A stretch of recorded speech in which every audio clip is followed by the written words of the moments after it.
My name is Burcu. I work at Unity Technologies. I'm helping the adoption of our developer solutions. And on a day-to-day basis, I work with developers, and I see that on a personal level, like, it's really hard to scale without any investment these days. So I always like to make intros to see if publishers and developers can connect, or private investor friends. So yeah, that's me. Hi, I'm Gregory Milken. I'm with March Capital Partners. We do venture and growth investing. I focus on the game space. That's game developers, tools and services around gaming.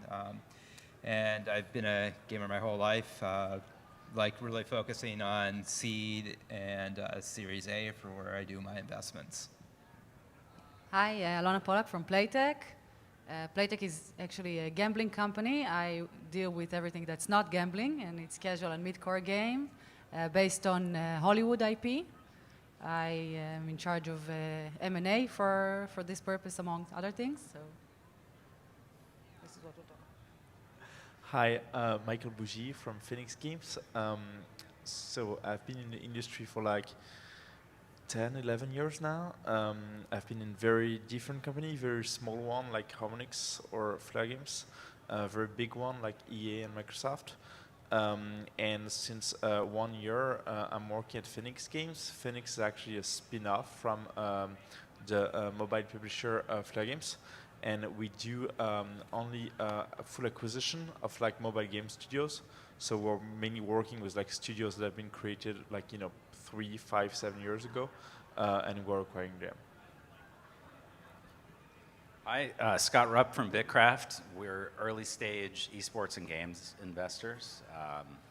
Team is transatlantic, so a lot of the team is in Berlin, Germany. I'm in San Francisco. I'm also the US advisor for MTG, Modern Times Group, which is a big Swedish media company that owns ESL and DreamHack on the esports side, as well as Congregate and InnoGames and some smaller studios on the game side, and work with them on their venture activities as well. Yeah, thanks for the introductions. As you can see, we have amazing panelists today. So yeah, before starting our discussion, like I want to see like how many of you are looking for investment. All right. How many of you are investors or actively investing yourself? Thanks a lot. It's good to know. All right. So let's start with the team question. So Alona, what kind of criteria you're looking at the teams that you invest? I look for mainly diversity, not only diversity in type of people, which is very important for me, also diversity in how they work. There needs to be the dreamer, and there needs to be the go-getter, and especially not to see the same picture of the same guy all over the company webpage. So that's one, diversity in any way. Mm-hmm. Second thing is what they've done before. Have they sold a company before? Is this their first company? Mm-hmm. This would also affect the valuation eventually, sometimes more than the company itself. And how long the team has been together. Do people leave? Do people stay together? If I see a team that's been together for 10 years, mm-hmm. It says a lot about the company and how it works, and it's usually a very good sign. Definitely. Mickael, anything to add? Yeah, I mean, on our side, it's mainly two things. I would totally agree with you on the teams. The team is like the most important. I mean, I've been a publisher for like 10 years, and being publishing, it's only about the games because you actually invest in the game.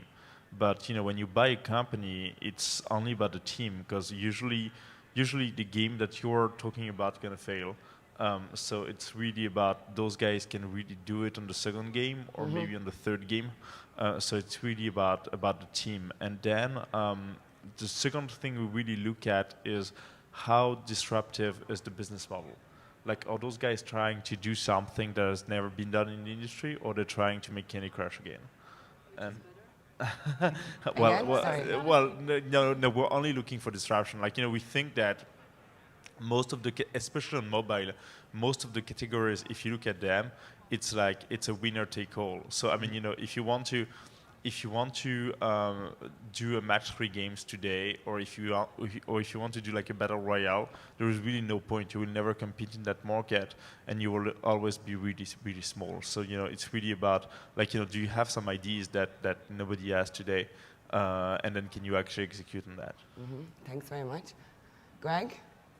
So I would just add on the team side, when we're looking at a company for investment and talking to the entrepreneurs and the founders, really key for us is how they handle things. And you're going to go in the early stages that we look at, nothing ever goes 100% according to plan.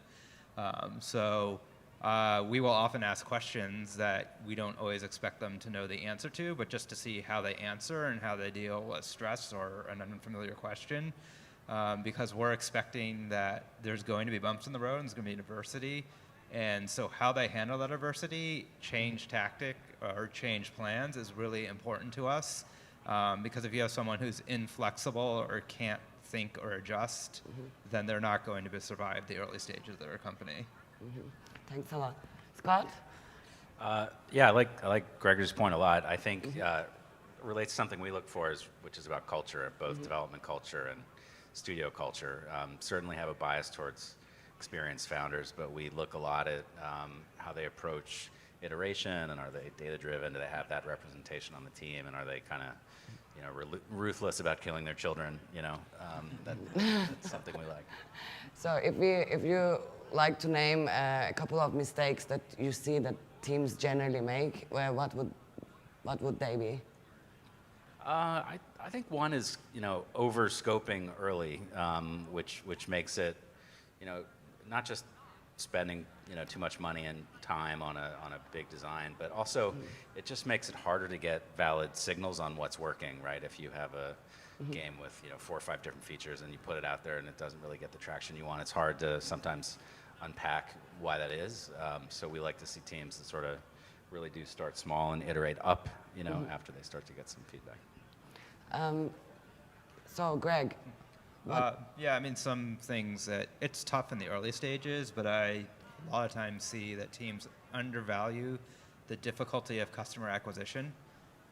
So they're so focused on the game and how it's going to appeal to people and what the mechanics are, that they don't really think through what it's going to cost, what their marketing should be, and how they're going to acquire customers. And they just assume that people are going to see something, come in, love the game, and stick with it, or find out about it in some magical way. So they don't really think through the platforms and places they have to be to acquire the customers that are going to like their game, because they're so focused on the game mechanics. I see. Thanks very much. So, Mickael, I know you could be potentially liking mid-core the most, but are there any particular genres that you're looking to invest? Yeah, I mean, we're not, historically speaking, we've been really mid-core, and even core sometime. But no, we're really open to any type of investment. We're looking very carefully about what's happening in hyper-casual. And, I think there is a real dynamic there. I think it's also very interesting with the, we look at Asia and especially China, of course. And what's happening there is now it's much easier to release an hyper-casual game because you actually don't need a license. Yeah, of course, we look at that part of the segment today, even if we never did an investment there. But probably a third of our backlog right now is hyper-casual. I see. Yeah. Also, Scott, recently I heard some news that you made investments on a company that is focusing on hyper-casual. Could you please tell us more about this investment? Sure. So this is one we announced yesterday, a company called Ready Games, based in Montreal, and they have essentially a mobile hyper-casual esports tournament app, and you can kind of go in and play for real cash, but the kind of really fun twist with this company is they develop their own kind of no-code, Unity-based editor that allows them to create content with no code very, very quickly. So they're pushing out new games 3 times a week, and they're making games with designers, not engineers, right? So brings their code base down quite a bit. And so it gives them a real edge on freshness of content. But the other twist that we really liked with this was it allows them to be very, very topical in their games, right? So, you know, they could put out something when the Women's World Cup team wins, or they can put something out making fun of the Democratic debates, or, you know, whatever it is. So that also was appealing because it's culturally relevant, but it also tends to make their UA easier and cheaper. So that's our latest one. Thanks very much. And Alona, like, if we think about Playtech, it's a huge gambling business. Are there any genres that Playtech wants you to avoid? I don't do acquisitions for the gambling side at Playtech, yes, so okay. but esports is definitely a part of it. I don't think Playtech is also a company that grows through Across acquisitions. other, yeah. It buys tens and hundreds of companies. It's endless. We, for example, we won't go into hyper casual, not because it's not a good business. It's a wonderful business. Because we're based on Hollywood brands. Making a game that lasts a week and then jump to another game and to another game is less compliant with our model. So maybe that would be the one that we avoid, but we have casual and mid-core and even one very big game development. So other than that, we'll go with everything. What's the case for you guys? I guess two areas that interest me a lot these days is chat platforms, messaging, sort of instant frictionless gaming. Obviously, there's been a lot of growth and opportunity, I think, in Asia in that, and I think there's still a lot of opportunity in the West to really figure that out for game developers, so that's a space that I'm looking at. And then just in terms of personal interest for me, as my own gaming habits, I like mid-core, hardcore gaming, so... True gamer. But, you know, more and more mid-core and complex mechanics on mobile devices and games moving in that direction, being able to provide, you know, complex, deep gameplay anywhere at any time, you know, so studios that are attacking that problem, looking at new ways, are very interesting to me. Okay, got it. Thanks a lot. So since we touched base on China, do you think, like, self-publishing in China, Mickael, this question could come to you. You know China closely. Can you self-publish in China these days? Or do you think people should work with a local partner? Well, I mean, except in hyper-casual, and even in hyper-casual isn't easy, but by law, you can actually not self-publish in China. Like, you know, you need a license, and to get the license, you need to be a Chinese publisher. So you need to have all your capital in China. Yeah, I think, you know, China is a fascinating market. That's, you know, by far the biggest market now when we speak about mobile games. It's growing faster than Europe and the US. So, you know, it's probably going to be there for a long time. What's really changing in China is that so far, Chinese developers were really making games for their internal market. And we actually see more and more Chinese developers making games for the European and for the American market. And you can actually, I mean, for us, that's really a chance, because you only need the license if you're releasing your game in China. But, you know, for us as a European company, we can totally buy a developer in China if we're not releasing games in China. So if we buy the developer to release games in the West, we can totally do that. So yeah, I think, you know, I think the quality, like, you know, if we go back to like Chinese games, like, you know, 5 years ago, it was only Tencent and NetEase doing good games, and, you know, all the others were doing like really crappy games. You know, it's not the case anymore. You have a lot of like Chinese developers that can actually compete with like Western developers, and valuations are not really high there. So yeah, that's something we look at a lot. Thank you. What do you think, Scott? Keeping conspicuously quiet on this one. I mean, it's Sorry, I couldn't read the situation. Obviously, a super important market, and, you know, fantastic when you can get in there and get it right. I think from an investment perspective, we're kind of at a point where we just don't underwrite our investments with that as part of the thesis. That's gravy, and it's just too fluid on the regulatory side, obviously, and it's ruthlessly competitive. So we tend to not make that a part of our baseline. I see, makes sense. What do you think? Well, sort of like Scott, I think it's, it's too difficult in China, and also there's only so much bandwidth we have as a firm and where we are in terms of geography and companies we support. So our investments tend to be in US or Europe, and I think adding China or Asia and that network would be very difficult for us to then be supportive of the companies that we invest in the space. So it's a matter of focus for us. I see. And like, if we think of like, we take China out of the picture, is there any favorite geographies that you're particularly interested in? So for example, when I was based in London, I see that a lot of the Finnish studios are getting like acquired or getting lots of investment. Are you looking at any particular geographies?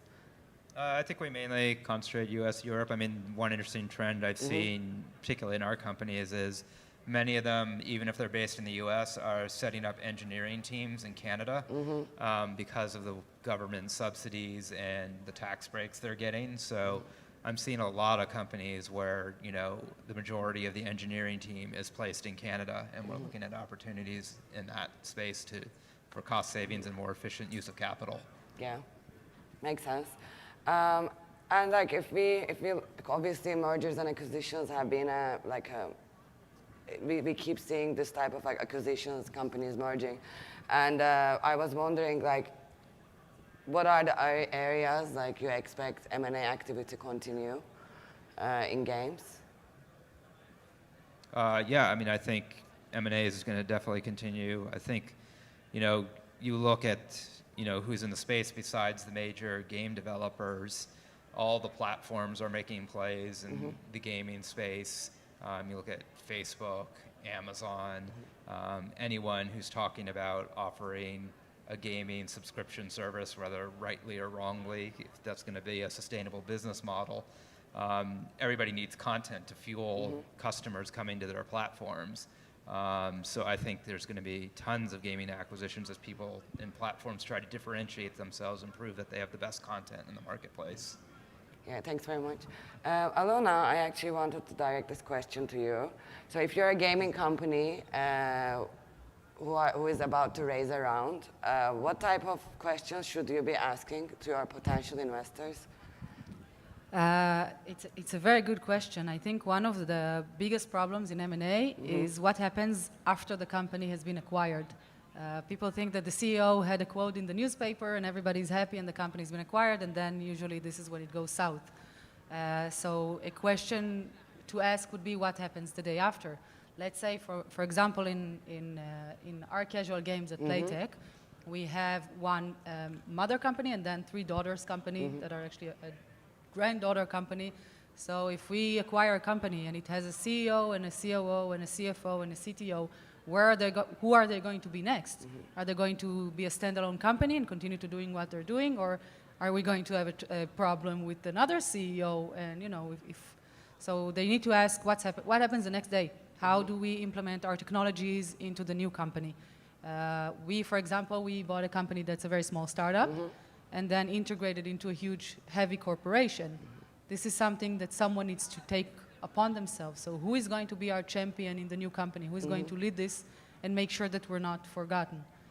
So I think that would be for me, the most important question. I would be happy if someone asked me that. Yeah, definitely. Scott, what do you think? Would you agree?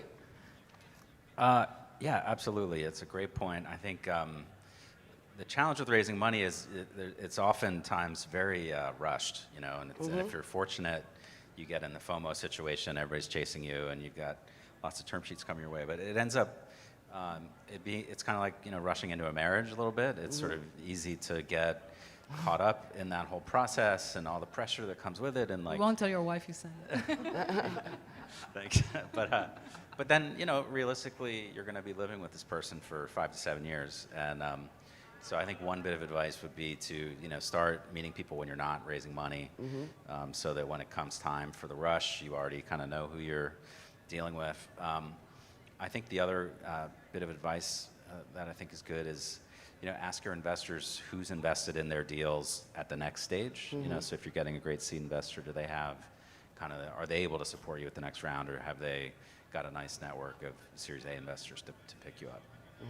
So would you say then you like to get to know each other? They should try to get to know you first and try to get along well with you in order for the partnership to be. Ideally, yeah, I mean, you're gonna spend a lot of time and a lot of years, and probably going to be in some hard situations together. So these are important choices to make. Mickael, for you, what questions should they ask? That's a good question. It's slightly different for us because we're not an investor. We're really we're an investor, but we're buying the whole company. So we don't have that problem of making a seed round and then being able to follow or recommend to another investor to follow.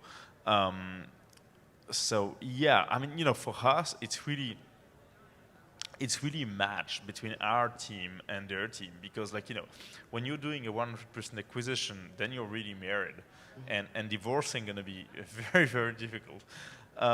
So yeah, it's really around first, what's the strategy? Why are we really buying that company? Is it a technological play? Is it a portfolio play? But then, most importantly, how do we really go along with that team? And are we willing to actually work together for the next 7 years or something like that? Or do we have a problem with those guys? For you, the two questions they should ask you first. I guess if I'm listening to a pitch and I ask you what questions you have, I think if you don't know, you should always ask what our process is, so you understand, what our decision-making process is, and we're clear on that. So there should be no confusion about what next steps are. And I don't think we always say that up front, but you should be clear about when we're going to give you a decision, what you have to do to move along on our investment diligence or decision making. And then I think other thing you probably want to ask, which I think Scott alluded to, is who do we like to invest with? Who are usually our partners and other firms that we like to work with? Because then there's no case where we're going to be the single investor that's in your company and investing. So you want to know what the network is and other quality investors that are going to invest alongside with or that we could help you with. Thanks. Obviously, this we're reaching a level of maturity in the PC console and now in the mobile ecosystem. Do you think there are less and less exciting investment opportunities? Let's go with Alona. Since we don't really do investments, more acquisitions, I think they're actually more interesting because the market has matured. It's consolidating like crazy. It's almost impossible for small developers to even survive in this very red ocean. And if you want to buy a company, then you can pretty much have a much larger selection. First of all, because there are more companies that are ready to be sold, and also because there are less fantasies of entrepreneurs and founders about how big their company is going to be. A lot of them understand now that being sold is probably their best option, or consolidated with another company. I see. So it's still very interesting for you. Always very interesting. Greg, what do you think about this? So, do you struggle to find interesting opportunities to invest, or?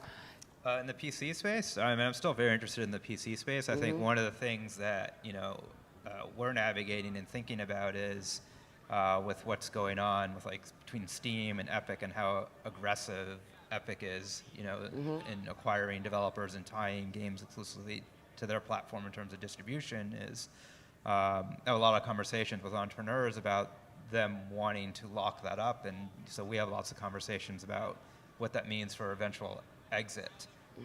Because we find that a lot of developers are aligning themselves with publishers earlier, I think, than we expect. So that's created a lot of discussion around valuation and eventual exits for companies we look at. So I think there's lots of opportunity, but there's lots of movement around exit potential that we're working through. I see. Mickael? Well, I think we don't have a choice but keep going. I think there are like three very important forces that really structure the M&A in our industry. First, this is the only industry I know where M&As are actually successful. If you look at airlines, if you look at car manufacturer, like most of the M&As are total failure, like costing billions to investors. But if you look at our industry, like if you look like the acquisition of Natural Motion by Zynga, for example, if you look at Microsoft and Minecraft, like Minecraft is the first game, like Minecraft actually create. Microsoft sell 100,000 Xbox every single month because of Minecraft. So yeah, I mean, you have a lot of examples of very successful examples, M&A examples in our industry, and I think, I don't know why, but we probably do that at any other industry. The second thing that I would say is that if you look at the top 1,000 on App Annie, and top 1,000 is not really high. That's a game that is doing like 4 million a year or something like that. There's no movement. And if you look at the new entries, that's only like 15% of the top 1,000, and like 85% of that is actually coming from Asia. So if you're a game developer today in Europe or in the US, your chance to make it to the top 1,000 is nearly zero. So I mean, it's very difficult for any new company to actually launch a new game, and that's why you go for acquisition, because it's actually much easier to. It's much easier to actually buy a game than to actually release a new game. Like the cost of user acquisition are like prohibitive right now. It's much easier to actually buy an IP and build on that IP.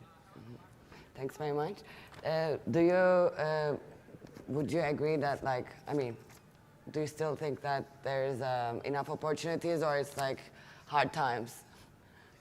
No, there's always great opportunities, and I think Greg's point about distribution, that's a very big change impacting our industry right now, and it's like right now, you have the 5 biggest tech companies in the world getting into games, and I think that's changing a lot of dynamics, a lot of stuff around that. I think the other one is, I was looking at this very, very beautiful chart the other day, which was a 25-year view of games industry revenues, and it was just. And it was compared against music and video. Oh yeah, I saw the same. It was on LinkedIn, wasn't it? Yeah, and it's just like, obviously leaving those two in the dust. But as we all kind of wonder, are we at the end of the cycle? Is there a downturn coming? Like there was no down year in any of those years. And so I'm always scratching my head the other way, which is like, why is there not more VC action in this industry? Like, I think it's one of the underinvested sectors. If you look at, I don't have the stats at the top of my head, but last time I looked at this, if you look at like the amount of VC investment as a percentage of games industry revenues, it's very, very small compared to like even healthcare or IT. So. Yeah, definitely. And we touched base on other platforms being interesting, like VR, AR, and messaging platforms. I was particularly going to ask, so what excites, in messaging platforms, what excites you the most about them? I just think size of audience and where people spend their time. The amount of time on a daily basis that people spend in messaging platforms is immense. So there's a captive audience, and I think there's still a lot to figure out in terms of like gameplay and mechanics of what would be engaging for them, that wouldn't feel like intrusive into their time, social time spent in the app. So I don't think it's completely be figured out really for the Western markets yet, but I think there's huge opportunity there for the companies that do figure it out, because people are living there on a daily basis. Yeah, definitely. Have you had any investment applications? Like, have you seen any messaging game company that did you ever consider? Yeah, so I mean, right now I have a personal investment in Knock Knock, which is okay, yeah, which is yes. okay. So, Perfect. yeah, they're very exciting to us. Okay, let's ask a fun question to Alona. Okay, So, is there any investment that, is there any decision that you made? Let's say you decided not to invest on a company. Have you had any regrets lately? It's not always my decision. A lot Yeah, of the times yeah, I would want to invest in a company, but I think Sorry, it doesn't acquisition. make sense to have regrets because, no, first of all, it just, what good would it do? But no, but we're human, we have them. But I mean, let's say I would have invested in this company, maybe this would mean that they wouldn't have been successful today because like one company, I didn't want to invest in their game and they changed they pivoted the product completely, and they told me that they're really glad that I didn't invest in them because they would have continued with the same product. So I was very happy to help. So, and also if someone is not successful and we didn't invest in them, it doesn't mean that if we would have, we wouldn't have made them successful. True So regret just doesn't make sense because it just wasn't the path that took them to success or failure. I see. Thanks. Great answer, always. So, Mickael, any regrets? Do you regret? I'm not as cold-blooded you.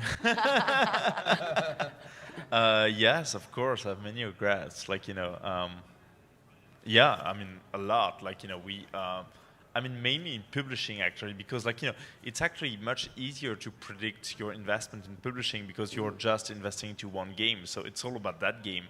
I remember, for example, when I was at Microsoft, we saw Life is Strange, and it was very clear that this game would really be a success from Dortmund Entertainment. And unfortunately, we couldn't. I mean, Microsoft at the time was really about Gears of Wars and Halos and shooters and stuff like that. And we could not actually explain to people well enough why that game was really important for the platform. And I think the title grossed something like 60, 70 million after that. It was the big hit of 2017. So yeah, of course, a lot of regrets. So, Scott, for you, has there been a company lately that you invested in that excites you a lot? And which company would that be? Of course, all of them. All of them, yes, all of them. I love them all. Your babies. Yeah, so I mean, obviously Ready is the one we just announced. That's Super probably the most recent exciting. one. I'm in this awkward spot where I have 4 others that I'm super pumped about, but I can't talk about any of them Oh, damn. right now. So keep your eyes out. I think one that we just did as a firm, which I think is pretty cool, and probably for longtime games industry people might seem like contrarian. We invested in an Israeli games ad tech company called Anzu. Anzu, which is, okay. we Might have heard them. Yeah, so you got people who were around in the massive days, the first kind of in-game ad company that Microsoft bought 10 years ago. It really didn't work, and everybody sort of wrote off in-game advertising as a thing. And we think timing has totally changed, and there's a lot of reasons why that's a good bet right now. So that's one you should check out. It sort of makes it very easy for brands to get integrated in AAA PC console title and have programmatic buying and targeting and a lot of viewability data around it. So. Oh, that's amazing. Which latest investment has been your favorite, or sorry, acquisition? Because you acquired a couple of studios lately, right? Yeah, well, I would say the last one, we acquired Well Played Games in England, in Leamington Spa, and yeah, those guys are working on Warhammer. The game is really a success. That's very Warhammer, so that's a niche audience, but LTV is really, really high. And yeah, those guys did a fantastic job on that game. And yeah, we hope they're gonna be in the family for many years. And it was also good timing because we spoke with those guys for 6 months, and then Brexit happened, and we were like, shit, what are we doing with that? Maybe we're actually buying a company, and then we actually don't know what to do with that. And then Brexit was delayed, and we were like, okay, we have a window. Let's press the button now. So we'll see what's happening in November. Maybe we cannot fly to that company anymore. Yes, exactly. But no, really, really happy about this acquisition. Yeah. Perfect, thanks. So this year, Greg, which investment was kind of your favorite? Obviously, you're not maybe supposed to have a favorite, but all of them are your favorites. But which one excited you a lot? Let's say. just my two most recent investments in the past like 12 months, so the two that still excite me are Dorian, which is doing interactive storytelling, but really trying to do high quality content for the female audience that I think is vastly underserved. And then Nifty Games, which is working on, leveraging the licenses of traditional sports like football and basketball into short session head-to-head gameplay experiences on mobile devices. So those are the two I'm very excited about. Any particular platforms or genres you're avoiding? No. Like as in this space I will never enter, like which space would that be? Well, I think generally I've avoided VR. Okay. So still not that excited Picking up, about not picking up. VR. Hopefully in another couple of years, but I'm still skeptical that the market's big enough, for me to play in it. Thanks very much. Would you agree with that? Like, what's your view on, what's your take on VR? I do believe that eventually some form of it will have to succeed because it just makes sense, but we're not there yet, and definitely not in games. So I'm also on the fence, waiting to see what happens there. What are the reasons, Mickael, you think VR is not as interesting?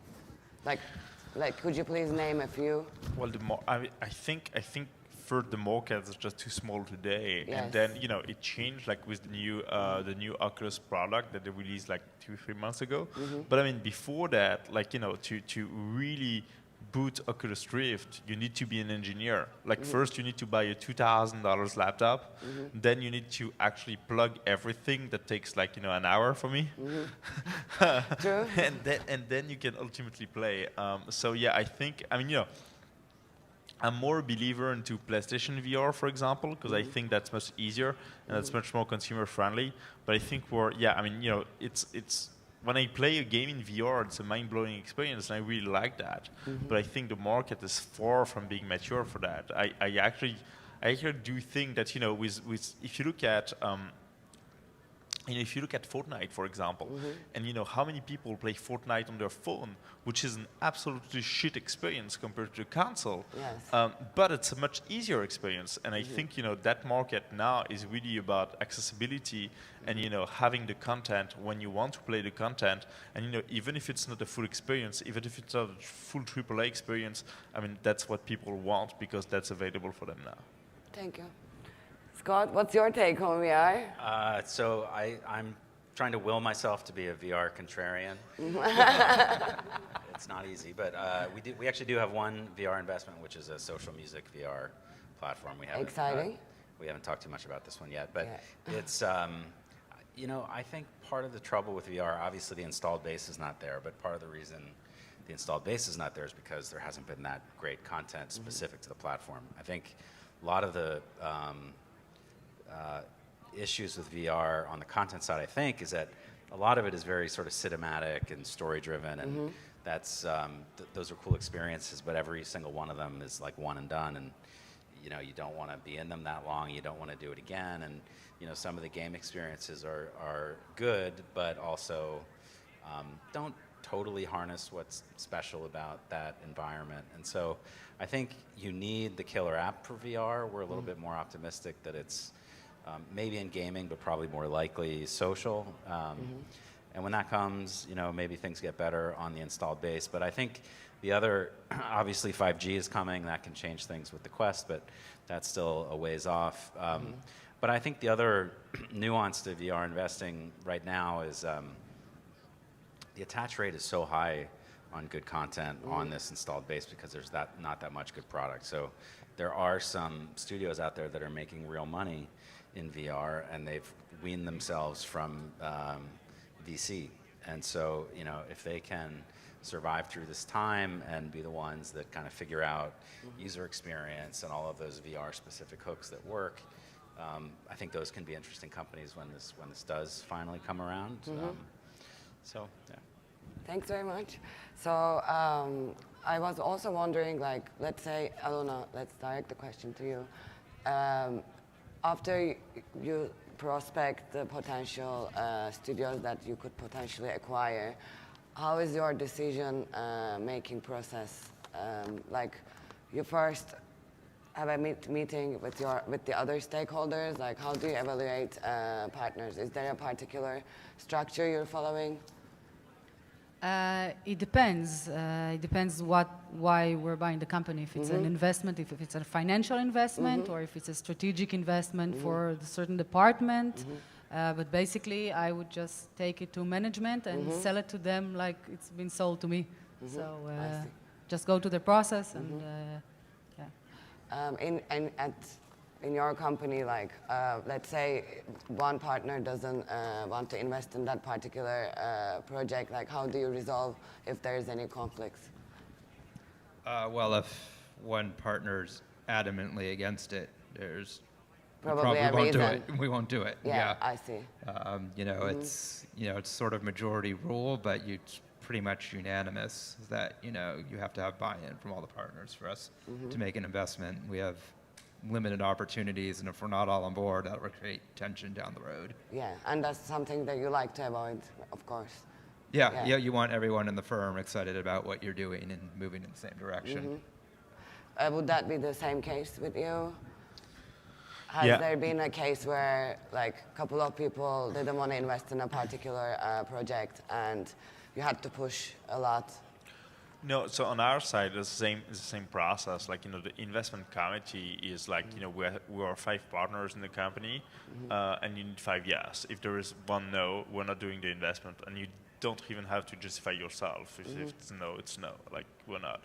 I mean, the process is always starting with, we're not, a lot of people think we're always starting with the financials, but we're never starting with the financials. It's really about, like, meeting the team first, and then playing their games, and then understanding what they want to build, how they want to change their company, and only when we're there, we're like looking at balance sheet and like financial stuff, and if all of that is green, then we're moving to actually the legal due diligence, if there's any like legal risk in the company.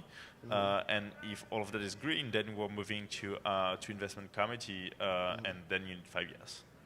Thank you. How is it? For us, a little different. So it probably depends a bit on the size of your organization. We have 3 partners, and our process is 2 out of 3. And the reason we like that is, fundamentally, we're kind of in the home run game, and most, very many super outsized success investments would have been very controversial when they were brought to a vote, right? So I'm, pretty sure the support for Uber was not unanimous, and probably not for Airbnb. And so we do want to try to leave some room in our process for that. I mean, having said that, like, we're always trying to bring people along, but we take the approach of debate vigorously and then support vigorously, and that's just a bit of the culture. We try to make sure even when we don't believe in something, we all rally behind it once it's done. Thank you. My question is in regards to valuation. How do you determine valuations, and what are you seeing out there? So when we're investing, think about Series A. For a venture firm, for us to be worth our time and effort, we're generally looking at taking 20% of the company. So it depends how big the round is and where the valuation lies, and how much they've done. But generally, for us, we're looking at 20% because that's going to be what we think is worth our time and effort, with future dilution coming to us in future rounds that we expect the company to raise. So that's how we anchor. Same, very ownership driven. I think also if you're in the early stage part of the market, there's pretty well-worn norms, just in terms of, it's a seed round, it's usually a X to Y type of range. So it can be precedent driven. You can, if there's comps, you can look at comps, but it's really about ownership and what do you believe that it can be a 10x or whatever to get there. Are there any hyper-casual developers in the room? Okay, what kind of games are you working on? Maybe we can focus on that area. Are there any mid-core titles in the room? Hardcore strategy and tactics. Hardcore strategy. I see. Is there a genre that you're looking to invest? Yeah, I guess yeah. So that's the genre Playtech is very much interested. So what do you expect from mid-core projects, like mid-core game companies? So we do different types of, we do partnerships, we do M&A, so it depends on what you're saying, but definitely for a partnership, a mid-core and hardcore game could even be very, with the processors that mobile phones have today, it could be a hardcore game easy. Then we would only look at the KPIs of the game, because it's that. To buy a company, like, we can just go back and say everything that we said so far. This is so, there's so much to look into. But definitely the mid-core and hardcore is great. It's a good place to be. Would you prefer, as a potential like investment project, would you prefer a hands-on investor, or would you prefer kind of do your own thing but get their guidance whenever you need? We're open to both. We prefer the latter, but because we're also we consider ourselves as a creative independent, and we'd like to stay that way. But we also understand the value of experienced companies and investors that would add to the value of the company. And follow-up question. Sure. Do you, when you guys are investing, are you looking into something that, okay, this is, for example, for us, we're in the strategy and tactics, and based on our research, that's probably the smallest segment, smallest genre in the industry right now. But but the market is very loyal. It's not the type of players that's in that genre is that, okay, it's not like when you're in the FPS genre. If I'm playing Call of Duty, I'm not going to play something else.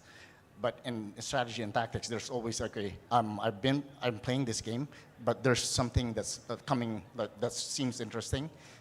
I'd still buy that.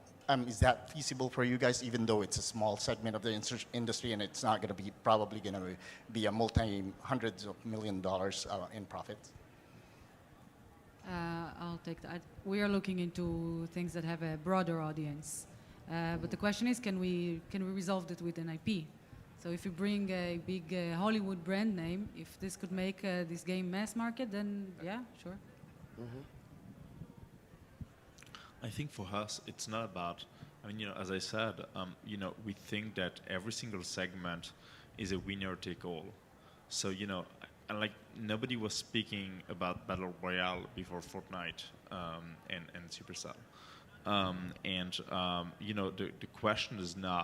The question is not how's the segment today. The question is like really how you will change the segment, and can you be that company and that game that will actually push the segment to another level. I mean, Match 3 was not existing before Candy Crush.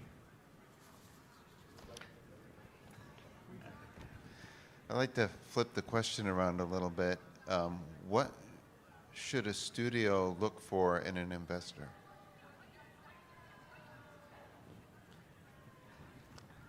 On you. I guess it kind of feels weird to answer that because I don't want to promote myself or anything, but Like money? but beyond money, I mean, I think if I was in the studio's position, I wanted an investor that knows the game space, is passionate about the game space and games themselves, and so has a understanding, of what I'm doing, why it's appealing, why it's important, and it resonates with them, and they're not just interested because of the dollars, but they're interested because they're passionate about it too. I actually have a question. Okay, go for it. Has there been any opportunities that have come knocking on your door where you've actually said no, but then you regretted afterwards? I actually asked the question, I think. Has there been any investment opportunities or acquisition opportunities where you've said no, and then you regretted that decision afterwards because those have gone on to become very, very big successes? I think this group doesn't regret. Yeah, they just do it, they don't regret. Yeah. No regret. Yeah. Yeah, I mean, has there been... Well, I mean, I think you also have to take a portfolio approach in terms of the opportunities that you have. So, I mean, partly for no regrets is I have a limited number of investments to make. So I have to think that I'm making a diversified, set of investments and not be regretful about that. If I'm too regretful, then I think I won't be able to move forward. I can't keep second guessing myself. So, yes, there's might have been mistakes I made, but I can't dwell on that, because I think there's also good decisions that I've made. Amazing. Okay, I have a question, probably like the final question. Do I have time here? So we often see that, coming from Europe, we often see that a lot of the companies in Europe are acquired by companies in States. Why, how do you explain this direction that acquisitions often follow? So why European companies aren't acquiring American studios? Do you have any idea? I'm personally really curious. I don't have a particular reason for that, but yeah. I'll take a crack at it. I think I think in many ways Europe is ahead of the U.S. in terms of, they were kind of better developers first. They were much better at live operations before America figured that out. They were better at operating in heterogeneous markets. Also, Europe, VC markets aren't as deep, so a lot of the founders are much more disciplined, and so they were better at building profitable companies that were, quite strong and lasting and bootstrapped. And many of the asset buyers out there, that's what they want, They want margin and profits. And so I think there's maybe I'm spitballing a bit. I think maybe there's more of them in Europe, and the American companies need those, and I think that's part of it. Mickael, what's your view on this? Well, I think both of them are really bought by Chinese people now. Yeah, I think historically speaking, the US VC ecosystem has been much more structured than the European ecosystem. And then you also had, I think generally speaking, US company IPO earlier, except in the Nordics and Sweden in a way. But they IPO earlier, so they have more access to capital, so they can actually buy more companies. So yeah, I think you have a much more structured financial ecosystem in the US than in Europe. Europe is really the poor child in the ecosystem, and then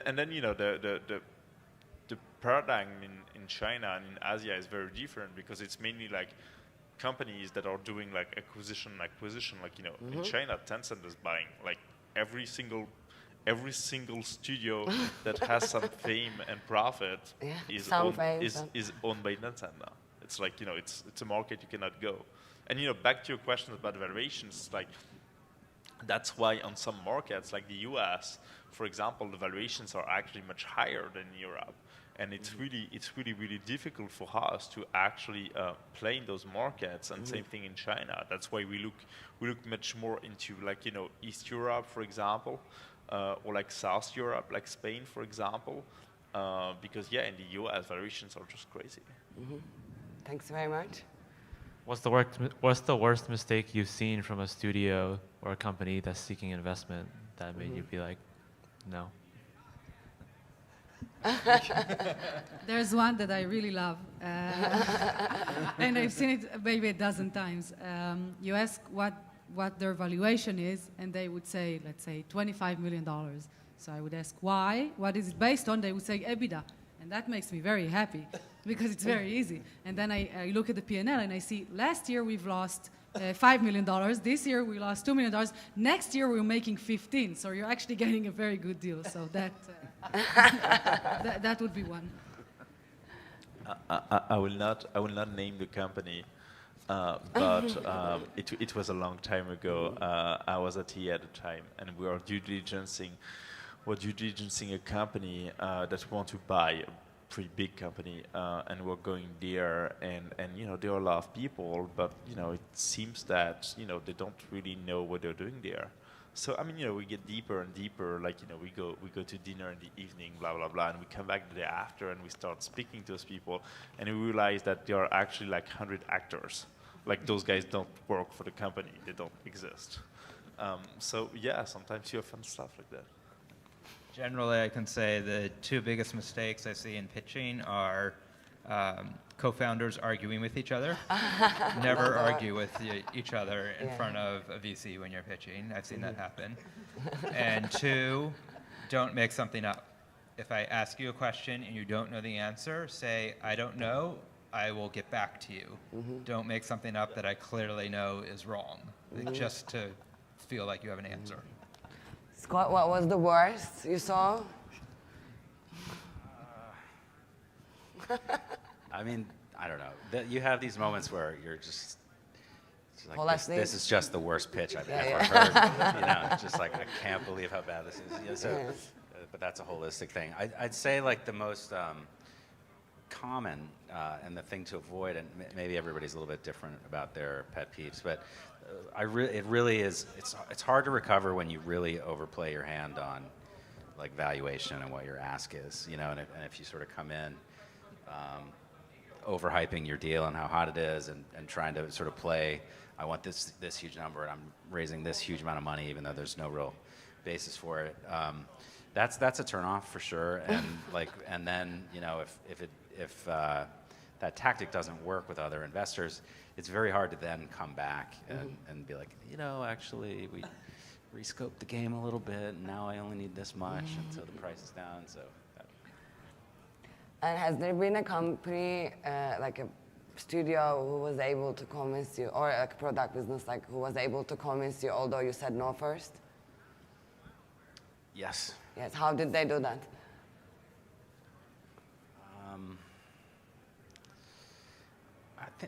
They convinced me that I was wrong. Okay. They convinced me that I was wrong in my assessment of this was a technology company, and it was making me see a broader set of use cases than I thought. And they were high integrity in their pushback and not emotional about it. And sometimes they say when you're selling, resistance is an invitation. It's inviting. Love that. You're getting invited in, to change somebody's mind. What you don't want is somebody who's not engaged and doesn't care and doesn't ask any questions. Do you have any cases where change your mind? I don't think specifically, but I think it has happened, and it usually involves more data or information on the market, and their explanation of how big the opportunity is to get me to change my mind. I see. Alona, you change your mind about any?